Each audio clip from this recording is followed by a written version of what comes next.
Grabe mga kababayan, malupit itong video na lumabas na ito. Ano ito?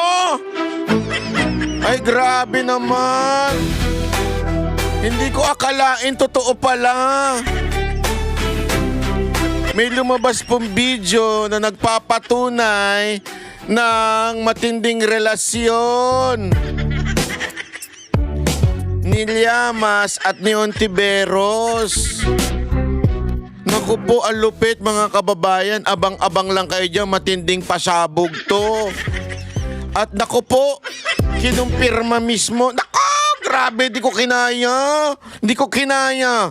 Kinumpirma mismo ni Attorney Rowena Guanzon.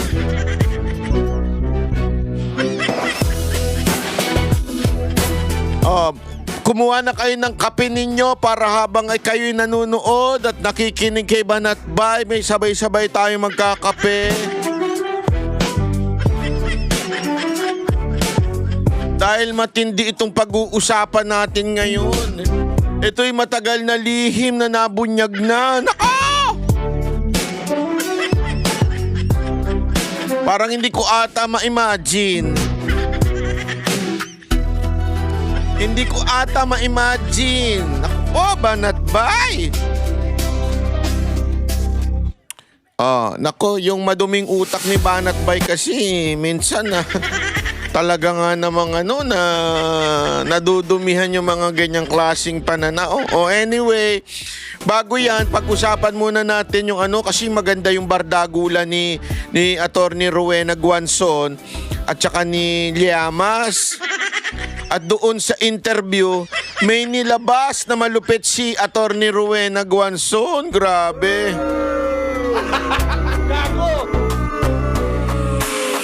Alam mo itong mga kakampuit na to, itong mga kakampuit, talaga sila yung mga Laila de Lima style. Alam mo yung Laila de Lima style?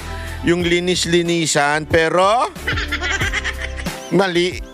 Ay, munti ka na ako doon. Si Rapi Tulfo kasi. Oy, sandali yung kwento pala kay Rapi Tulfo. Pag-usapan natin ng bahagya yun. Pag-usapan natin ng bahagya. Ay, nako. Meron kasing pag-usapan natin. Bahagya lang, bahagya lang. Alam mo naman si Senator Rapi Tulfo, meron akong mga gusto at meron akong mga ayaw sa kanya. Siyempre, tayo naman, hindi naman tayo tumitingin sa tao. Pag tama, palakpakan, pag mali, banatan. Okay? Dito sa issue, kasi ngayon, merong isang sexy star, sabi nga nila, starlet. Sa isang vlog, inamin niya na inalok daw siya ng 250,000. Ay, sorry sa term Alam mo nag-uusap ako nung kaibigan ko, sabi nung kaibigan ko, hayop na Pepe yan. Sabing ganun. Oo, kasi bandakin mo ba naman 250,000, ano yung ginto? Pagpasok mo, paglabas ng edits mo, ginto na rin, di ba? Gago. Sorry pero yung iba, maaaring naniniwala doon dahil sa may galit sila kay Rapi Tulfo, okay? Ako din naman, marami rin ako ayaw kay Rapi Tulfo. Marami rin akong ayaw. Pero sa bahaging ito, medyo ako hindi ko napapangalanan yung babae, pero yung mga ganyang klaseng style ng ibang babae, hindi siya. Na ibang babae, Dali, linawin natin, Kasi baka mamaya sabihin niya, ganun siya, pinaparatangan ko siyang ganun. May mga ibang babae kasi na sinasabi lang niyang publicly para iangat o itaas ang budget. Walang biro. Wag na kayo ma-offend pero again, hindi ko kinakampihan si Rapi Tulfo dito. Una-una, maging babaero siya, wala akong pakialam. Hindi, kasi baka sabihin ng iba, bakit dati si Pangulong Duterte, nung sinasabihan namin ng babaero, wala kang pakialam nun. Kasi sabi mo, wala namang apekto yan sa pamamahala. Ako rin naman. Sinasabi ko ngayon, wala akong pakialam kung nambababae pa si Rapi Tulfo. Wala akong pakialam. Ang may pakialam dyan, yung asawa niya. Diba? Yung asawa niya, problema dyan, hindi ako. Di ko naman asawa si Rapi Tulfo eh. Problema ko ba yan? Di ba? O bahala na sila nung mag-asawa. Huwag na ako. O edi, tanungin niya yung asawa niya. O, yun lang sa akin. Wala akong pakialam kung man babae, man lalaki. Pangit no? Hindi, wala akong pakialam kahit ano bang gawin niya sa personal niyang buhay. Ang importante sa akin, yung kanyang public service sa taong bayan. Okay? Kung ano man yun ang ating babatikusin o babanatan. Gayunpaman, kinokomentohan lang natin to kasi narinig ko na yung mga ganyan eh. Yung mga ganyang style ng mga kababaihan na kunwari, inalok ako ng 1 milyon. Inalok ako ng 500,000. In full honesty, alam ko po kasi mga galawang ganyan. Hindi dahil sa kumukuha ko ha. Hindi ganon. Wala naman akong pera, ganyang kalaki. Tsaka kung may ganyan akong pera, hindi ko gabayad dyan. Lalakwatsa na lang ako, pupunta na lang ako ng Japan. Diba? Hindi, ibig ko sabihin, marami tayo kasing kaalaman sa ganyan. Remember tayo, parte tayo ng entertainment noon eh. So, yung mga kaalakaran ng mga babaeng nandyan sa ganyang industriya, alam ko na yung style na yan. Yan eh, for PR sake. Ano mo yun? Hindi siya, yung ibang babae, sige. Yung for PR sake, it's either nagpapataas ng budget pag nagpapawalk, o kaya pag PR, nagpapataas ng budget, o kaya nagpapataas ng value bilang isang sexy star para tumaas yung value ng isang tao pag kinuha siya ng nandun pa siya sa isang I mean yung ibang babae nasa ano sila nandiyan sila sa industriya ng paghuhubad, so nagpapataas sila ng presyo kuno, di ba? Ngayon nagba-viral siya, o edi tataas syempre yung kanyang value. Di ba? Ganun lang yun eh. Kaya ako, ngayon, yung pambababae ni Rapi Tulfo, ibang usapan na yun. Senator Rapi, baka naman. Baka naman pwede mo pagsilbihan ng bayan. Kayo talaga, oh. Totoo naman eh. Anyway, pag-usapan na natin. Bakit ba kasi yan ang usapan natin? Ito kasi usapan natin eh. Pambabae naman ni si Atty. Rowena Guanzon kasi. Pakinggan nyo muna itong kwento ni Atty. Rowena Guanzon. Makikita ninyo yung ibig ko sabihin. Sandali. Ito. Pasok. Commissioner Rowena Guanzon, Congresswoman, magandang umaga po sa inyo, ma'am. Ma'am Rowena. Magandang umaga po, Mr. Deo Calma. Salamat po. Ayan, Deo Makalma po, ma'am. Ayan, kumusta po kayo? Malamig na po ba ulo ninyo? Sa sobrang init ng ulo ni Ma'am Rowena Guanzon, tinawag niyang Deo Calma. idol natin to si Deo Makalma eh. Hindi Deo Calma, ma'am. Alam ko high blood kayo. Dapat Deo Makalma, ha? Joke lang po. Oo, pero grabe. Grabe ang ko. Ang taas ng blood pressure ko nung isang gabi, ha? Ang gabi ba yun? 180, no? Over 110? Grabe. Mababa pa yun. At least hindi... Buti na lang na, natawag ko yung chief security. Kasi hindi talaga siya aalis sa mukha ko eh. Talaga. Alam nyo naman na yung nangyari, no? Diba?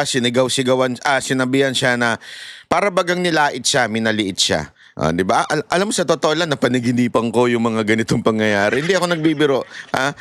Napaginipan ko naman, ako naman daw yung inaway. At naglabas ng alam mo na, tapos nagpaputok. Oo. Napanood ko. Pero hindi naman niya tinutok sa akin. So para bagang nananakot para umuwi na daw ako. Aba, sinumbong ko, nag-high blood din ako, sinumbong ko sa pulis. But ito talaga si Atty. Rowena Guanzon, pati kwento mo, napapanaginipan ko Natantanan. Talagang sinundan-sundan po ba kayo? Hindi, nakatayo lang kami doon dalawa. What happened was, pakakain ako ng spicy na noodles. Sabi ko sa friend ko, dito ka lang, inahanap ako ng soup water. So, pumunta ako doon, may katabi akong babae at lalaki na may kausap sa vendor. Naghintay naman ako. Tapos, sabati ang lalamunan ko, inabok ko. Pero hindi ko inabok sa harap nila. In fact, I turned away sa right side ko. Kasi nasa left ko sila. Aba, within 2 feet distance, sinabihan ako ng mama na you're coughing, you should not be in the mall. Wow. You have to leave, sabi niya. Sabi ko, what? Nagulat ako. Parang what? Sabi ko, are you from Rockwell? Sabi niya, yes. Sabi ko, mga tao dito sa Rockwell, hindi naman ganito. In-check ito. Sabi ko sa kanya, why you have the right to tell me to get out of the mall? If you are sick, you should not be in the mall. Diba? Eh kung sa ito may sakit, dapat bakit sila nang-minsable? Diba dapat sila hindi pupunta ng mall? Tama, Kasi baka mahawaan nila kami. Dami pa naman senior doon. Yung mga double cards ko doon, mga senior na lahat kami doon sa Rockwell sabi ba naman, no, you're contagious. You live. wow. Contagious, isang abo lang, TV na agad. Buti nga, alam mo, ganito lang ginawa ni Atty. Rowena Guanzon. Kung ako to, naku po, uubuhan ko lalo to. Uubuhan ko sa harapan to. Sabi ko, putang ito, dito na pa ng baso nito. May Napamula si Atty. Guanzon sa DCRH. Interview kasi kayo na-interview national pride was hurt, you know? So sabi ko sa kanya, how dare you, ganun. Alam mo, exchange namin, parang umabot ng 5 minutes, ayaw niya umalis. You're the one who should leave, sabi ko. Talaga, oo. Saka harap-harapan, finally yung guard, yung asawa niya, hindi naman siya hinihila, hindi naman siya, sabi ko, hindi aalis ito, hindi rin ako aalis. Tinawag ko yung security guard na tawagin ng security. Tinanong ko pa nga mga tao, ladies and gentlemen, this man wants me to leave the mall because I coughed once. Is he correct? Is he right? Sumagot nga mga taga-Rockwell na, no? Ibig sabihin lahat kami doon na mga matatanda na inuubo naman talaga kami kung minsan ay paalisin niya kami doon sa Rockwell. Isa pala pang hindi taga-Rockwell Ba't na kami paalisin? Kung masama pala pakiramdam ng asawa niya, ba't sila nag-mall doon sa Rockwell? Sus mio. Saan pa doon ang mga matatanda? Yun ako, grabe talaga. Sinabi pa sa yun talaga, radio, yung pinaka. Yung sinabi sa akin, you don't have money to buy a mask? You should buy a mask? Doon talaga ako. Grabe, no? Yun ang malupit. Pero mas malupit, yung revelasyon niya kay Llamas, antayin nyo. At saka kay Ontiveros, antayin nyo. Breka? Commissioner, gaano ba ang layo ninyo nung kayo po ay naubo at kayo ba ay umubo sa harapan niya? 2 feet away. At nung alam ko na, di ba, Makati ang lalamunan ko, alam ko na nauubo ako. Hindi naman ako umubo. Kahit doon sa police station, sa guard station. Kaya wala naman talagang ubo. I must matic. I never go out when I have a cough because, it's dangerous. I'm already 68. So, ang sabi ko sa yung 2 feet away ako sa kanila. Tapos nung alam ko na nauubo ako, I moved my face away from them. Hindi ako umubo sa harap nila. Ano ba? Diyos ko, maawa naman kayo sa akin. Ang tagal ko kayang matanda na ako. Dapat alam ko na yung mga protocol na yan. At saka, kaso pinagtagestahan ako ng mga akbayad. Yan. Yung mga akbayad. Ay, akbayad? Bakit kaya akbayad? Naku po. Tandaan nyo, dating COMELEC chairman, dating COMELEC commissioner, etong si Guanzon. May alam to pagdating sa galawan sa COMELEC. Nako po, dami kong ayaw kong magsalita. Ayaw kong magsalita, pero marami tayong alam dyan. Pakinggan nyo. Yun nga kayo dyan Ito naman si Llamas, post siya na, bumaba self-esteem ko, wala akong Rolex at wala akong Gucci. Llamas, marami ka namang baril. Bakit nababa ang Nako, eto marami naman siyang baril. Mamaya may video tungkol dyan. Nako ba, lupit. Bakit? Anong kinaugnayan ng baril? Ngayon ko lang napagtanto ito na nalaman yung ito mga istorya na ito. Di ba tanghuli ka ng illegal possession of firearm? Naku, nahulihan pala siya illegal possession of firearm. Bakit nakalaya ito? Gago! Hindi kasi kulong ang illegal possession of firearm Kulong po yan. Kaya pala nagsilbi sa Pinoy administration. Gago! Hindi kaya nabigyan siya ng immune ng parang yung papalayain ng presidente. Naku po. Kaya todo sip-sip niya sa mga dilawan. Naku po. Gago! Ako nagtatanong lang, paano na kayo na-resolve yung kaso niya doon? Oo, di ba, Yamas? Nauna ka doon nga bumibili ng mga fake na DVD. Bumibili pa ng fake na DVD. Gago! Ano ba yan? Yung fake na DVD na ba yan? Illegal ba yan? O barely legal? Anong klaseng DVD ba yan? Ako, delicate stool. Yamas, ha? Ikaw talaga, mahilig ka sa mistisa. Ha? Ano kaya DVD yan? Ang lupit. Ang lupit nito. Oo, ano bakit naman kung wala ka Rolex at wala kang Gucci, bababa ang self-esteem mo? Kasalanan ko ba, Yamas, kung mayaman talaga ako? Hindi ko naman ninakaw yung Rolex at Gucci ko, ha? Kung ikaw mag-Rolex, ay maghihinaga talaga ka. Ninakaw mo yan. Kasi ano ba naman ikaw? Sumikat ka lang nung presidential assistant ka. May Pinoy at katabi ka ni Risa Ontiveros lagi. Nako! Patay tayo dyan! Gago! Katabi ka lagi ni Risa Ontiveros. Malaman yun. Naku po, malaman. Amaya, papakita ko yung laman. Ay, naku, lupet. Ha? Tinanong pa nga si Risa Ontiveros ni Willie kung kadit mo siya? Nako! O ano, Yamas? Right? Oh, bite? Natulala yung host. Sabi nung host, oh shit. Yari ako dito. Interview ka ng interview. Kabit mo ba daw siya? Yan ang isang matinding katanungan ngayon. Yamas, kabit mo ba si Ontiveros? Yun ang tanong. Ha? Gago! Hindi, tinatanong lang naman niya ni Attorney Guanzon. Ha? Kabit mo ba? Naku, usapang kabit. Gago! Kaya, yan yung koneksyon doon sa usapang kay Rabi Tulfo, ha? Gago! Hindi, wala naman tayong pakialam, mga kababayan. Ano bang pakialam natin kung kabit siya? Hindi, halimbawa lang, ha? Halimbawa lang. Pero sinasabi ko, wala akong alam. Di ko alam. Di ko talaga alam. Wala. Tsaka parang, ano, kaya bang tiisin ni Ontiveros yung mukha ni Llamas? Itsura pa, no? Gago!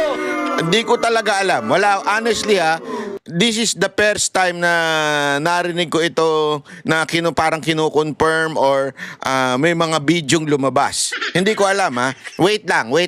Ituloy natin. Chotomate. Easy lang kayo ha. Alam mo, Dio, ako, Yes, ma'am.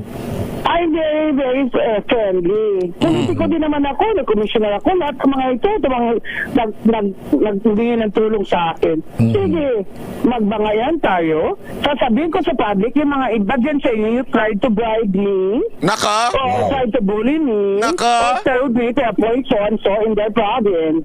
Diba? Oh, try to bribe me. Remember, Comelec chairman siya. Para doon sa mga probinsya nila. Para sa mga balwarte nila. Nako. Yan na nga ba sinasabi ko eh. Yan na nga ba sinasabi ko eh. Di ba? Kita nyo? Kita nyo, Galawan? Remember, Comelec dati to, commissioner. So, ang daming alam nito sa mga politikong binibili siya, binabayaran siya. Tinatry palang bayaran. Hindi siya pumayag sa bayad. So tinatry bayaran para ayusin yung mga probinsya kasi tandaan nyo ang mga party list. Usually balwarte yan eh. Sa mga probinsya kumukuha yan ng boto. Balwarte yan. Sabi niya nga, don't try me. I know. Diba, Leo? Yes, Kaya ma'am. ako, I have manners, diba? Kaya, hindi ko sila gagalawin kung hindi nila ako binibisit. Ito si Llamas eh. Wala ka ng trabaho, political analyst ka na bigla. Ay puta, wala ka ng PhD. Wala ka nga PhD. Ang lutong nun. Llamas, kung ako sa'yo, umuwi ka na sa nanay mo. Umiyak ka dun. Mantakin mo doon. Hindi, mantakin mo, ha? Mantakin mo yung sinabi niyang yun. Ha? Wala ka lang trabaho, naging political analyst ka na. Wala ka ng PhD. Mga kababayan, kung pagdating sa edukasyon at edukasyon, isa ito si Madam Attorney Rowena Guanzon, ang malupit ang edukasyon. Yeah? Matagal ko na sinasabi sa inyo to. Hindi pa ito bumabanat sa, o yung hindi pa siya parang sumaside sa mga Duterte supporter. Ano ko na ito kasi nakikita ko ito magsalita. Yung logic nito, sabi ko lalim. Di ba? May mga halimbawa, si Harry Roque, sa kabilang kampo o sa middle side, maaring may mga ayaw sa kanya dahil nasa Duterte siya. Pero alam nilang matalino. Grabe yung accomplishment ng utak ni Attorney Roque. Ito rin, ganun din. Kahit nasa kabilang side ito noon, nakikita ko, sabi ko, mahirap banggain to. Ang talino nito, yayariin ka nito. Yan yung mga, sana, ako honestly, isa sa dapat din nilalagay sa Senado. Ako walang biro. Hindi ako nagbibiro. Ito ang dapat isa sa mga nasa Senado. Ito ang mga style Marcoleta din Di ba? Dapat ito. Para talagang kung sino mang opisyal, whether DDS, DDH, o ano pa man, matatakot pag ginisa ni Attorney Rowena Guanzon. Dapat ganun Kaya nga ang ganda ng positioning ni Marcoleta di ba? Mabuti pa yung si Tiangsi. At least na PhD yun. Ano ba yung political analyst mo? Yan yung mga walang trabaho Naku po. Mga political analyst daw ang walang trabaho na nilagyan ng title ng mainstream media. Gago! Hindi, alam mo mga kababayan, that's true Yung mga katulad nila Palsis, yung mga si Kristan, yan yung mga walang dating, sa tingin ko, mahina logic. Alam mo yun, nasayang yung title niyang abogado, si Palsis, si Kristan, di na abogado yan. Laking lang yan pasosyal lang yan Yung the rest, di ba? Katulad ni Heydarian. Yan yung mga yan yung tali-talinuhan, pa-English para mukhang matalino. Kasi alam mo ng mga Pilipino pag nag-i-English, matalino yan, tanginang yan, ganun. Matalino pag nag-i-English Tapos, siyempre, yung media naman, bayad ng, alam mo na kung sino nagbabayad dyan, di ba? Tapos, interview nito mga to para sila yung magbibigay ng kanilang opinion doon sa nagbayad. Sa media, alam nilang pabor sa kanila yung mga to. Tapos tatawagin ng political analyst. Analyst, sorry. Kasi iba mahilig sa political analyst. Di ba? Alam mo, kinakante ako nitong Yamas. Ang pangit naman niya. Diyos ko, buti na lang di siya nagbakla. Kung magbakla siya, ang pangit ng bakla, no? Dio, ang ayaw ko dito, they're taking advantage. Kasi, ang nililabel nila akong DDS, kaya binabalatan nila ako kasi takot sila na magsenador ako. Yan. Diba? Ayan. Madam, kung ako sa'yo, pag kayo naging tumakbong senador, isa ako sa mga ngampanya. Kahit saan kampo kayo. Hindi, totoo. Walang biro ito. Promise. Kahit saan kampo si Madam, kahit saan partido siya pumunta, wala akong pakialam doon sa partido Kung ano mang kulay yung puntahan niya, basta isa ako sa mga ngampanya dito. Bakit? Kailangan natin ng mga ganitong klaseng senador na may prinsipyo. Kasi alam mo, kung ikaw nasa katotohanan ka, hindi ka matatakot sa mga ganitong tao. Kasi you can defend yourself. You can, alam mo yon, lahat ng gusto mong mangyari sa governance mo o doon sa mismong departamento mo, kaya mong gawin dahil totoo ka, honest ka. Di ba? Hindi ka matatakot sa mga ganitong tao. Pero kung talagang tiwali ka at sinungaling ka, isa ito sa yayari sa'yo. Yun ang gusto ko. Ayoko yung aanhin ko yung mga tapang-tapangan dyan sa Senado tapos pagka ang dami dyan tapang-tapangan pero ng pera. Hindi to si Attorney Rowena Guanzon. Kaya ako kahit anong kulay nyo, Madam. Pero sana wag naman pinklawan. Kahit anong kulay ninyo, ikakampanya ko kayo. Ako, seryoso ako dyan. Diyos ko niya, Llamas, mas bagay naman ako magsenador kaysa sa iyo. Tama. Sus ko. Diyos ko. Ba't ba na? Maawa ka naman sa Pilipinas kung ikaw ang magsenador. Sige, doon ka sa lineup ni Rizon Taveras. Pareho kayo mga komunista dyan. Oy, komunista, ayan na. Sabog na yon. Sabog na yon, Brad. Oh, isa kayo sa mga komunista dyan, oh. Pare-pareho kayong komunista. May kasalanan ko ba kung pinanganak ko na hindi ako mahirap? Kaya hindi ako nagkomunista? Ayun! Kayari kayo doon, Brad. Hindi na makaimik yung nag-i-interview. Sa tindi ng sa lupit ng sinasabi ni Madam. Problema sa inyo, gusto nyo komunista, sosyalista? Ay, di ba hindi ako bagay dyan? Sosyalista ako? Sabi niya, komunista, gusto niyo sosyalista. Hindi ako bagay dyan. Sosyalista ako. Sosyal siya, o, di ba? Commissioner, ayan, ba't ba napunta tayo kay Llamas? Pinag-uusapan natin yung Chinese... Kasi nabasa ko na ngayon ng Facebook post na bumaba tuloy sa testing ko, wala akong Rolex at kotse. Talaga wala na, hindi mo kaya, gago ka. Bakla? Di naman naman siya. Bayot! Ang lupit nun. Ang lupit nun, tinawag kang bayot ng isang babae. Alam mo, kung si Sir Jack ang tumawag sa yung bayot, medyo tanggap mo pa eh. Lalaitin mo na lang yung uso niya. Kung o lalaki tumawag sa yung bayot, tanggap mo pa. Pero yung tatawag sa'yo ng bayot, isang babae. Oo! Hindi siguro maintindihan ng mga kababaihan yan. Pero kami mga kalalakihan, alam namin yan. Pag ang isang babae, tinawag kaming bayot. Delicates kayo sa amin. Oh, di ba? Totoo yan. Oh. Kaya nga tawagin ka ni Madam Rowena Guanzon ng bayot. Naku po. Although sabi niya, joke naman daw. Abang mo kayo ng libel kasi ano lang yan. Etchus lang yan. Hero speaks lang yan. Etchus lang yan. If you can dish it out, you should be able to take it, diba? Kung sa English lang ni Miriam Santiago, if you can dish it out, you should be able to take it. Yeah. Inanahan mo ako eh. Kung mag-Rolex ka Llamas, talaga mag-iinala na ninakaw mo yan kasi hindi ka naman mayaman eh. O, kasalanan ko ba? Na hindi ako pobre? Pobre. Na I was born hindi pobre? Kasalanan ko ba yan?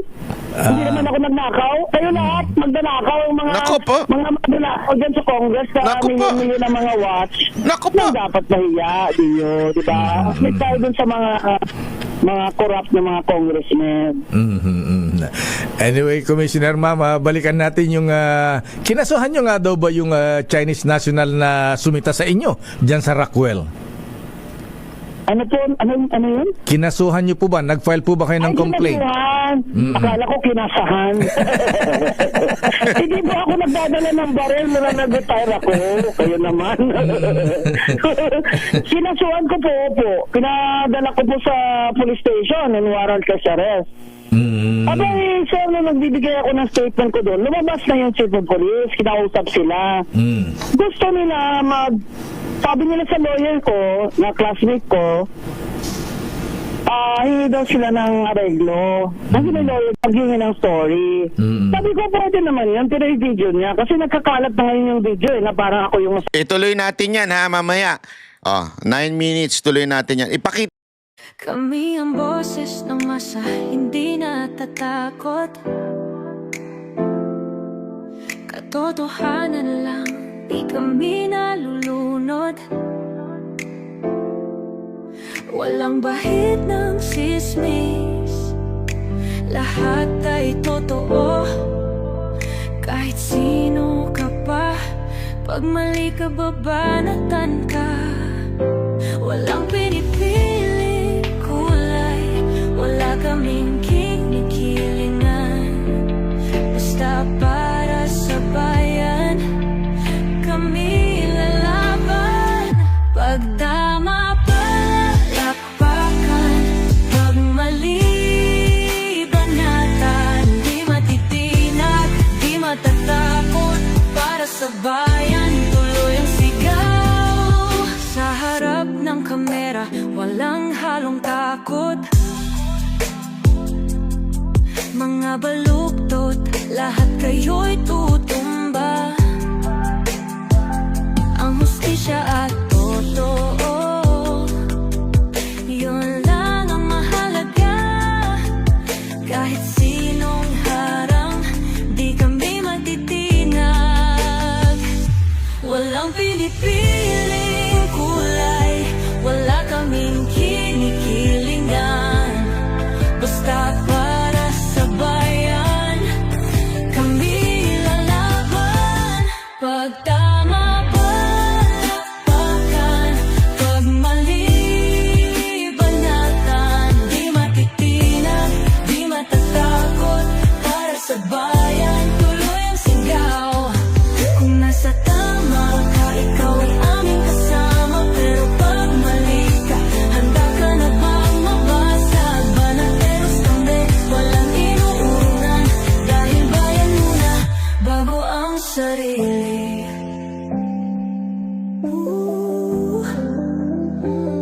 Bago ang sarili.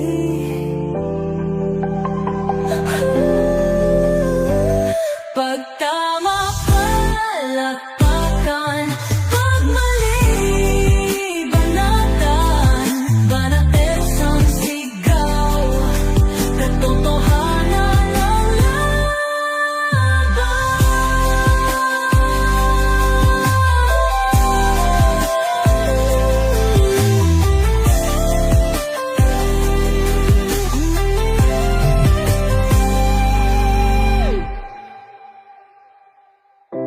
Sa harap